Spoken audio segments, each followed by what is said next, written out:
പ്രിയ പ്രേക്ഷകർക്ക് ഇൻഫിനിറ്റി സ്റ്റോറീസിൻ്റെ പുതിയൊരു വീഡിയോയിലേക്ക് സ്വാഗതം. ബുദ്ധ പൂർണിമയിലെ വെളുത്തവാവ് അതൊരു അത്ഭുതം തന്നെയാണ്. ഈ ദിവസം ഏറെ നക്ഷത്രക്കാർക്കും ആഗ്രഹ സാഫല്യങ്ങളുടെ ഒരു ദിവസമാണ്. ഈ അത്ഭുത സുദിനം മെയ് 23 നടക്കുകയാണ്. ഈ ദിവസത്തിനു ശേഷം വിവാഹയോഗം, വാഹനം വാങ്ങാൻ ഉള്ള ആഗ്രഹങ്ങൾ സാഫല്യമാകും, വിദ്യാർത്ഥികൾക്ക് അനുകൂല സമയം, അതുപോലെ തന്നെ ഭവന നിർമ്മാണത്തിൻ്റെ പൂർത്തീകരണം, സന്താനയോഗം, ധനയോഗം, ഒട്ടനവധി ഭാഗ്യങ്ങൾ ജീവിതത്തിലൂടെ കടന്നു പോകുകയാണ് കുറച്ച് നക്ഷത്ര ജാതകർക്ക്. ഏറെ വിശദമായിട്ട് കാര്യങ്ങൾ ഇൻഫിനിറ്റി സ്റ്റോറീസിൻ്റെ വീഡിയോയിലൂടെ തന്നെ നിങ്ങൾക്ക് അറിയാൻ സാധിക്കുന്നതാണ്. വീഡിയോയിലേക്ക് കടക്കും മുമ്പ് എൻ്റെ പ്രിയ പ്രേക്ഷകരെ, നിങ്ങൾ ഇതുവരെ എൻ്റെ ചാനൽ സബ്സ്ക്രൈബ് ചെയ്തിട്ടില്ലെങ്കിൽ ദയവായിട്ട് എൻ്റെ ചാനൽ ഒന്ന് സബ്സ്ക്രൈബ് ചെയ്യുക. അതോടൊപ്പം തന്നെ എൻ്റെ പുതിയ വീഡിയോകൾ നിങ്ങൾക്ക് നോട്ടിഫിക്കേഷനായിട്ട് ലഭിക്കാൻ വേണ്ടിയിട്ട് ബെൽ ഐക്കൺ കൂടി ഒന്ന് പ്രസ് ചെയ്യണം. വീഡിയോ കണ്ടതിന് ശേഷം നിങ്ങളുടെ വിലയേറിയ അഭിപ്രായങ്ങൾ കമൻറ്റ് ബോക്സിൽ ഒന്ന് രേഖപ്പെടുത്താനും വീഡിയോ ലൈക്ക് ചെയ്യാനും മറക്കാതെ ഇരിക്കുക. എൻ്റെ എല്ലാ പ്രേക്ഷകർക്കും ഇൻഫിനിറ്റി സ്റ്റോറീസിൻ്റെ ഈ പുതിയൊരു വീഡിയോയിലേക്ക് ഒരിക്കൽ കൂടി സ്വാഗതം അറിയിക്കുന്നു. നമുക്ക് നോക്കാം. മേടക്കൂറിൽ പിറന്ന അശ്വതി, ഭരണി, കാർത്തിക ഒന്നാം പാദത്തിൽ ജനിച്ച നക്ഷത്രക്കാർക്ക് ബുദ്ധിപൗർണിമയിലെ വെളുത്തവാവ് എങ്ങനെ തുണയ്ക്കുന്നു എന്ന്. പലവിധ ആപത്തുകളും ജീവിതത്തിൽ നിന്ന് തട്ടിമാറ്റപ്പെടുന്ന ഒരു ദിവസമാണ്. ജീവിതത്തിലെ കലഹങ്ങൾ എല്ലാം മാറി ദമ്പതികൾക്കും സന്താനങ്ങൾക്കുമെല്ലാം ഐക്യത്തോടു കൂടി തന്നെ ഈ ദിവസത്തിന് ശേഷം മുന്നോട്ട് പോകാൻ സാധിക്കും. ഈ ഒരു ദിവസം ഭവന നിർമ്മാണം പൂർത്തീകരിച്ച് ഇതിലേക്ക് താമസം മാറുന്നതിന് ഏറ്റവും അനുയോജ്യമായ ദിവസം കൂടിയാണ് മെയ് 23. വ്രണങ്ങൾ, അർശോരോഗം, വാദബന്ധിയായ വേദനകൾ ഇവയ്ക്ക് ശമനം കണ്ടു തുടങ്ങും. മനസ്സിന് ആഘാതം ഏൽക്കേണ്ടി വരുന്ന സംഭവങ്ങൾ ജീവിതത്തിൽ നിന്നും തട്ടിമാറ്റപ്പെടും. ദൈവത്തിൻ്റെ കൃപാകടാക്ഷം മാത്രമാണ് ഇത്. അതുപോലെ തന്നെ മാനക്ഷയത്തിന് സാധ്യതയുണ്ട്. പൊതുപ്രവർത്തകർക്ക് സ്ഥാനക്കയറ്റങ്ങൾ പ്രതീക്ഷിക്കാം. പ്രായോഗിക ബുദ്ധി കൊണ്ട് പലപ്പോഴും നല്ല കാര്യങ്ങൾ ചെയ്യാനായിട്ട് ഇവർക്ക് സാധിക്കും. വിവാഹ ആലോചനകളിലെ തടസ്സങ്ങൾക്ക് ഒരു അറുതി വരുന്ന ദിവസം കൂടിയാണ് മെയ് 23. ഇന്നേ ദിവസം പ്രണയസാഫല്യം ഉണ്ടാകാനും സാധ്യതകൾ കൂടുതലാണ്. വിദ്യാർത്ഥികൾക്ക് വിദ്യാഭ്യാസ കാര്യങ്ങളിൽ ക്ലേശ അനുഭവങ്ങൾ ഈ ദിവസം മുതൽ മാറിത്തുടങ്ങും. മക്കളെ കൊണ്ട് മാതാപിതാക്കൾക്കേറെ നേട്ടങ്ങളും ഈ ദിവസം മുതൽ ലഭിച്ചു തുടങ്ങും. തൊഴിൽ സംബന്ധിച്ച തർക്കങ്ങൾ പരിഹരിക്കപ്പെടും. സുഹൃത്ത് സംഗമം ഈ ദിവസം പ്രതീക്ഷിക്കാം. ഭൂമി കൈമാറ്റത്തിന് അനുയോജ്യമായിട്ടുള്ളൊരു ദിവസം കൂടിയാണ്. സഹോദരങ്ങൾക്ക് അഭിവൃദ്ധി ഉണ്ടാകും. അവരുമായിട്ടുള്ള പ്രശ്നങ്ങൾ പരിഹരിക്കപ്പെടും. സാങ്കേതിക വിദ്യാഭ്യാസം ചെയ്യുന്നവർ പ്രത്യേകം ശ്രദ്ധിക്കണം. ആയുധങ്ങൾ ഉപയോഗിക്കുമ്പോഴും പ്രത്യേകം ശ്രദ്ധിക്കണം. ദോഷപരിഹാരാർത്ഥം ഭഗവതി ക്ഷേത്രത്തിൽ കുരുതി പുഷ്പാഞ്ജലി കഴിപ്പിച്ച് പ്രാർത്ഥിക്കാൻ പ്രത്യേകം ഒന്ന് ശ്രദ്ധിക്കുക. ഇനി ഇടവക്കൂറിൽ പിറന്ന കാർത്തിക 2, 3, 4 പാദങ്ങൾ, രോഹിണി, മകയിരം 1, 2 പാദത്തിൽ ജനിച്ച നക്ഷത്ര ജാതകരെ കുറിച്ച് നോക്കാം. അധികാര സ്ഥാനങ്ങളിൽ നിന്ന് പലവിധ നേട്ടങ്ങളും ഉണ്ടാകുന്ന ദിവസമാണ്. ആനുകൂല്യങ്ങൾ ഇന്നേ ദിവസം ലഭിക്കാൻ അനുയോജ്യമായിട്ടുള്ളൊരു ദിവസം കൂടിയാണ്. ഭാര്യാഭർത്തൃ കലഹങ്ങൾ മാറിക്കിട്ടും. നേത്രരോഗം, ഹൃദയബന്ധിയായ അസുഖങ്ങൾ, ഉദരവ്യാധി ഇവ ശമനം കണ്ടു തുടങ്ങും. ശസ്ത്രക്രിയകൾ കഴിവതും ഒഴിവാക്കണം. കാര്യതടസ്സങ്ങൾ ഒരു പരിധിവരെ മാറിക്കിട്ടും. മക്കളെ കൊണ്ട് സമ്മിശ്രമായിട്ടുള്ളൊരു ഫലം ലഭിച്ചു തുടങ്ങും. ധനപുഷ്ടിക്കും ഇന്നേ ദിവസം അനുകൂല സാഹചര്യം ആയതുകൊണ്ട് മെയ് 23 ഒരു ലോട്ടറി പരീക്ഷണം ഇടവക്കൂറുകാർ നടത്തുന്നത് നല്ലതാണ്. നല്ല കർമ്മങ്ങൾക്കായിട്ട് പണം ചിലവഴിക്കേണ്ടതായിട്ട് വരും. പലവിധ സന്തോഷ അനുഭവങ്ങളായിരിക്കും ഇന്നേ ദിവസം ഉണ്ടാകുക. വഴിയാത്രക്കിടയിലെ തടസ്സങ്ങൾ നീങ്ങിക്കിട്ടും. ശത്രുക്കളുടെ ഉപദ്രവം കുറഞ്ഞു തുടങ്ങും. തൊഴിൽ രംഗം മെച്ചപ്പെട്ടു തുടങ്ങും.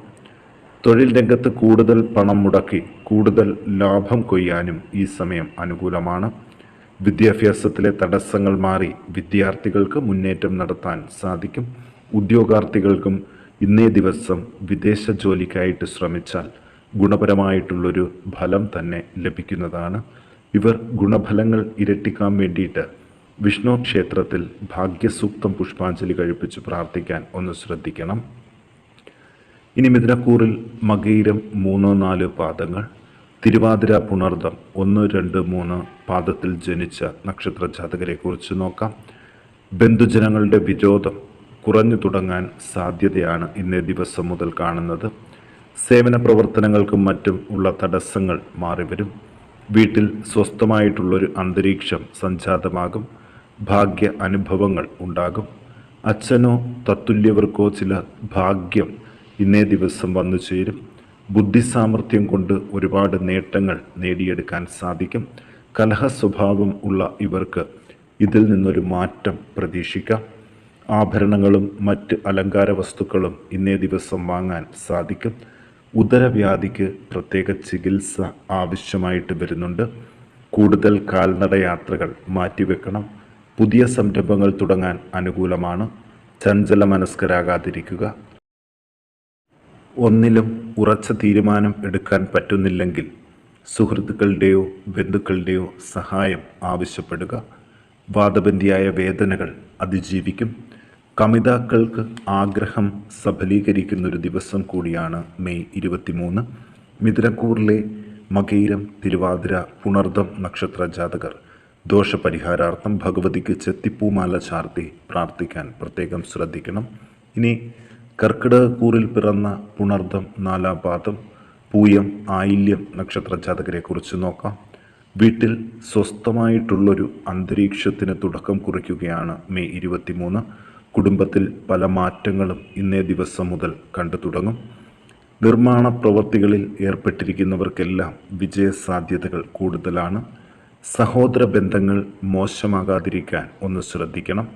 പലവിധ സന്തോഷ അനുഭവങ്ങളും കുടുംബത്തിലേക്ക് കടന്നു വരും. മക്കളുടെ ആരോഗ്യസ്ഥിതി മെച്ചപ്പെട്ടു തുടങ്ങും. കാര്യസാധ്യങ്ങളും പലവിധ ഭാഗ്യ അനുഭവങ്ങൾക്കും സാധ്യതയുണ്ട്. കലഹവാസന കുറയ്ക്കുക. ചെയ്യുന്ന പ്രവൃത്തികൾ മുഴുവനാക്കാൻ പറ്റുകയില്ല എന്ന് കരുതി വിഷമിക്കാതിരിക്കുക. അതിനും സാധിക്കും. ഈ ദിവസം കഴിഞ്ഞാൽ വാദബന്ധിയായ അസുഖങ്ങൾ കാലാവസ്ഥാ വ്യതിയാനം മൂലം കൂടാനാണ് സാധ്യത. ബന്ധുജനങ്ങളുമായിട്ട് കൂടിച്ചേരാൻ അവസരം ഉണ്ടാകും. വളരെ കാലമായി അകന്നു കഴിയുന്ന സുഹൃത്തുക്കളുമായിട്ട് ബന്ധപ്പെടാനാകും. നാൽക്കാലി വളർത്തൽ ലാഭകരമാകും. തൊഴിൽ രംഗത്ത് നിന്നുള്ള വരുമാനം മെച്ചപ്പെടും. ദൂരയാത്രകൾ വേണ്ടിവരും. യാത്രകൾ വളരെ സൂക്ഷിച്ചു വേണം. ദോഷപരിഹാരാർത്ഥം ശിവങ്കൽ മൃത്യുഞ്ജയ മന്ത്ര പുഷ്പാഞ്ജലി കഴിപ്പിച്ച് പ്രാർത്ഥിക്കാൻ കർക്കിടകക്കൂറിൽ പിറന്ന പുണർദം, പൂയം, ആയില്യം നക്ഷത്ര ജാതകർ പ്രത്യേകം ശ്രദ്ധിക്കണം. ഇനി ചിങ്ങക്കൂറിലെ മകം, പൂരം, ഉത്രം 1-ാം പാദത്തിൽ ജനിച്ചവരെ കുറിച്ച് നോക്കാം. ധനനേട്ടങ്ങൾക്ക് തുടക്കം കുറിക്കുകയാണ് മെയ് 23 മുതൽ. ഇവരുടെ ജീവിതം സൗഭാഗ്യങ്ങളുടെ നെറുകയിൽ എത്തിപ്പെടുകയാണ്. സഹോദരങ്ങൾക്കും അഭിവൃദ്ധി ഉണ്ടാകും. വീട്ടിൽ സന്തോഷ അന്തരീക്ഷം നിലനിൽക്കും. മനസ്വസ്ഥത വർദ്ധിക്കും. ദാമ്പത്യ ബന്ധത്തിലെ സ്വരച്ചേർച്ച കുറയാതിരിക്കാൻ ശ്രദ്ധിക്കണം. മനോദുഃഖങ്ങൾ കുറഞ്ഞു തുടങ്ങും. ദൂരയാത്രകൾ കൊണ്ട് നേട്ടങ്ങൾ പ്രതീക്ഷിക്കാം. എല്ലാ കാര്യങ്ങളിലും സർവ്വ ഐശ്വര്യം അപ്രതീക്ഷിതമായിട്ട് ജീവിതത്തിലേക്ക് കടന്നു വരും. ബന്ധുക്കൾ അകന്നു പോകുന്നതിൻ്റെ വിഷമം കഠിനമാകാൻ സാധ്യതയുണ്ട്. വാതരോഗങ്ങൾ, പ്രമേഹം ഇവ ശ്രദ്ധിക്കേണ്ട സമയം കൂടിയാണ്. ഇവരുടെ സന്താനങ്ങൾക്കും സുഖ അനുഭവങ്ങൾക്കിടയുണ്ട്. സ്ഥാനക്കയറ്റങ്ങൾ ലഭിക്കാം. വിവാഹം തുടങ്ങിയ മംഗളകർമ്മങ്ങൾക്ക് താമസം അനുഭവപ്പെട്ടവർക്ക് അതിനൊരു മാറ്റത്തിൻ്റെ വഴിത്തിരിവ് കാണാനായിട്ട് ഇന്നേ ദിവസം തന്നെ സാധിക്കും. ബാങ്ക് ലോൺ ലഭ്യമാകാൻ സാധ്യതയുണ്ട്. കർമ്മമേഖലയും മെച്ചപ്പെടും. ഇവർ ദോഷപരിഹാരാർത്ഥം ഭഗവതിക്ക് ഭാഗ്യസൂക്തം പുഷ്പാഞ്ജലി കഴിപ്പിച്ച് പ്രാർത്ഥിക്കണം. ഇനി കന്നിക്കൂറിലെ ഉത്രം 2, 3, 4 പാദങ്ങൾ, അത്തം, ചിത്തിര 1, 2 പാദത്തിൽ ജനിച്ച നക്ഷത്രക്കാർക്ക് ബുദ്ധപൂർണിമയിലെ വെളുത്തവാവ് എങ്ങനെ നേട്ടങ്ങൾ കൊണ്ടുവരുന്നു എന്ന് നോക്കാം. ധാരാളം ധനാഗമങ്ങൾ ഉണ്ടാകുകയും തിരികെ കിട്ടാനുള്ള പണം തിരികെ ലഭിക്കുകയും സഹോദരങ്ങൾക്ക് അഭിവൃദ്ധി ഉണ്ടാകുകയും ചെയ്യും. മക്കളെ കൊണ്ട് ആദി കുറഞ്ഞു തുടങ്ങും. കുറേയൊക്കെ കാര്യസാധ്യങ്ങളും ഉണ്ടാകും. തർക്ക വിഷയങ്ങളിൽ വിജയം വരിക്കും. ആദരവും അംഗീകാരവും ലഭിക്കും. വലിയ ദുഃഖ അനുഭവങ്ങളിൽ നിന്ന് മോചിതനാകാൻ സാധിക്കും. കൂടുതൽ യാത്രകൾ വേണ്ടിവരും. ബന്ധുജനങ്ങൾക്ക് അഭിവൃദ്ധി പ്രതീക്ഷിക്കാം. സുഖാനുഭവങ്ങളിലെ തടസ്സങ്ങൾ നീങ്ങിവരും. അവിചാരിതമായിട്ട് ധനം വന്നു ചേരാനും സാധ്യതയുണ്ട്. ഇവർ ദോഷപരിഹാരാർത്ഥം സർപ്പ ആരാധനാ കേന്ദ്രത്തിൽ മഞ്ഞൾ പൊടി ചാർത്തി സർപ്പസൂക്തം പുഷ്പാഞ്ജലി കഴിപ്പിച്ച് പ്രാർത്ഥിക്കാൻ പ്രത്യേകം ശ്രദ്ധിക്കുക.